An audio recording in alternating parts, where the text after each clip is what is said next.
Hello my sweet and lovely viewers. তো কেমন আছো তোমরা সবাই? আশা করি প্রত্যেকে অনেক অনেক ভালো আছো।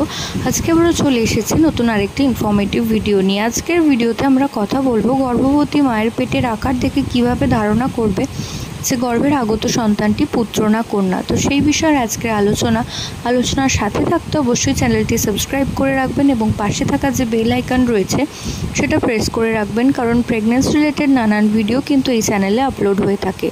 তো আপনার গর্ভাবস্থার পঞ্চম মাসের পর থেকে যদি দেখেন আপনি ভারবোধ তলপেটে বেশি অনুভব করছেন এবং ভার বোধ হচ্ছে কিন্তু তলপেটের দিকে, অর্থাৎ কিছুটা নিচের দিকে গর্ভবতী মা তার বেবিকে ক্যারি করছে, তো সেক্ষেত্রে আপনারা পুরোপুরি ধারণা করে নিতে পারেন যে গর্ভের আগত সন্তানটি একটি ফুটফুটে পুত্র সন্তান আসতে চলেছে। অন্যথায় যদি দেখেন গর্ভবতী মায়ের বাচ্চার ভার গোটা পেট জুড়েই রয়েছে, কিংবা তিনি একটু ওপর দিকে বেবি ক্যারি করছেন, নিচের তলপেটের দিকে নয়, সেটা কিছুটা পেটের মাঝামাঝি জায়গা জুড়ে মা তার ভারবোধ অনুভব করছেন, তো সেক্ষেত্রে আপনারা ধারণা করে নিতে পারেন গর্ভের আগত সন্তানটি একটি ফুটফুটে কন্যা সন্তান আসতে চলেছে।